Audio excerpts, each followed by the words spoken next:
आप सभी को जय मसीह की द बाइबल पोर्शन में आपका स्वागत है। हमारा आज का वचन है पहला इतिहास की पुस्तक 11वां अध्याय वचन 1 से 14। तब सब इस्राएली दाऊद के पास हेब्रोन में इकट्ठा होकर कहने लगे, सुन, हम लोग और तू एक ही हड्डी और मांस हैं। पिछले दिनों में जब शाऊल राजा था तब भी इस्राएलियों का अगुआ तू ही था, और तेरे परमेश्वर यहोवा ने तुझसे कहा, मेरी प्रजा इस्राएल का चरवाहा और मेरी प्रजा इस्राएल का प्रधान तू ही होगा।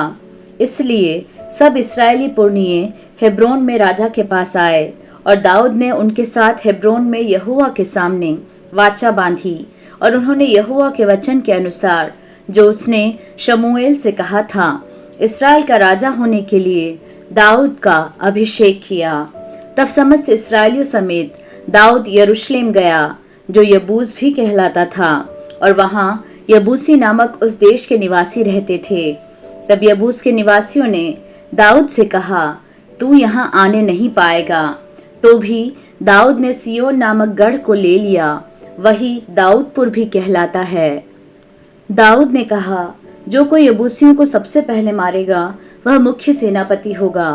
तब सरूयाह का पुत्र योआब सबसे पहले चढ़ गया और सेनापति बन गया।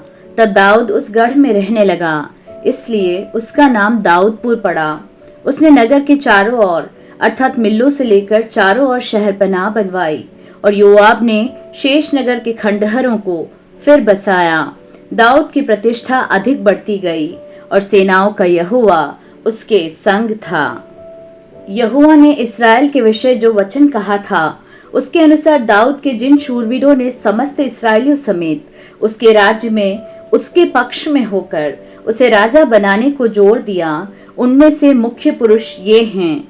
दाऊद के शूरवीरों की नामवाली यह है, अर्थात एक हकमोनी का पुत्र यशोबाम, जो 300 में मुख्य था।